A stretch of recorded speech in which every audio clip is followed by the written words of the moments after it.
ఆమోసు మొదటి అధ్యాయము. యూదారాజైన ఉజ్జియా దినములలోను, ఇశ్రాయేలు రాజుకు యెహోయాషు కుమారుడైన యెరోబాము దినములలోను భూకంపము కలుగుటకు 2 సంవత్సరముల ముందు ఇశ్రాయేలీలను గూర్చి తెకోవలోని పశుల కాపరులలో ఆమోసునకు కనబడిన దర్శన వివరము. అతడు ప్రకటించినదేమనగా, యెహోవా సీయోనులో నుండి గర్జించుచున్నాడు, యెరూషలేములో నుండి తన స్వరము వినబడజేయుచున్నాడు. కాపరులు సంచరించు మేత భూములు దుఃఖించుచున్నవి, కర్మెలు శిఖరము ఎండిపోవుచున్నది. యెహోవా సెలవిచ్చినదేమనగా, దమస్కు 3 సార్లు 4 సార్లు చేసిన దోషములను బట్టి నేను తప్పకుండా దాన్ని శిక్షింతును. ఏలయనగా దాని జనులు పంట దుల్లగొట్టు ఇనుప పనిముట్లతో గిలాదును నూర్చిరి.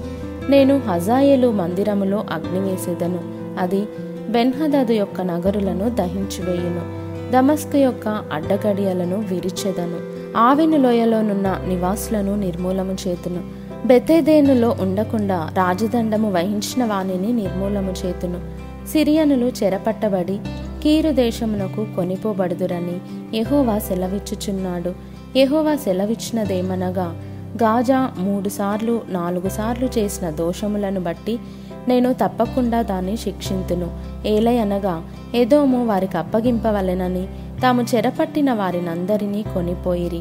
గాజా యొక్క ప్రాకారము మీద నేను అగ్ని వేసేదను, అది వారి నగరులను దహించివేయును.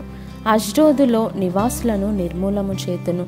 అష్కెలోనులో రాజదండము వహించిన వాడుండకుండా నిర్మూలము చేతును. ఇంకను శేషించియున్న ఫిలిస్తీయులను క్షయమగునట్లు నేను ఎక్రోనును మొత్తేదనని ప్రభువగు యెహోవా సెలవిచ్చుచున్నాడు. యెహోవా సెలవిచ్చినదేమనగా, తూరు 3 సార్లు 4 సార్లు చేసిన దోషములను బట్టి నేను తప్పకుండా దానిని శిక్షింతును.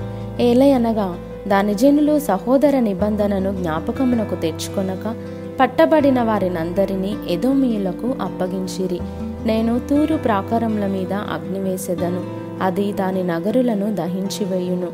యెహోవా సెలవిచ్చినదేమనగా, ఎదోము 3 సార్లు 4 సార్లు చేసిన దోషములను బట్టి నేను తప్పకుండా వానిని శిక్షింతును.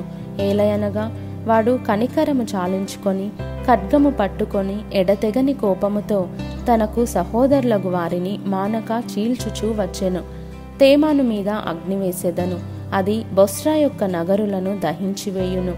యెహోవా సెలవిచ్చినదేమనగా, అమ్మోనీయులు 3 సార్లు 4 సార్లు చేసిన దోషములను బట్టి నేను తప్పకుండా వారిని శిక్షింతును. ఏలయనగా తమ సరిహద్దులను మరి విశాలము చేయదల్చి గిలాదులోని గర్భిణీ స్త్రీల కడుపులను చీల్చిరి. రబ్బా యొక్క ప్రాకారము మీద నేను అగ్ని రాజబెట్టుదును.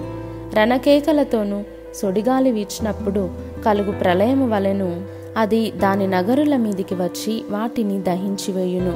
వారి రాజును అతని అధిపతులను అందరును చెరలోనికి కొనిపోబడుదురని యెహోవా సెలవిచ్చుచున్నాడు.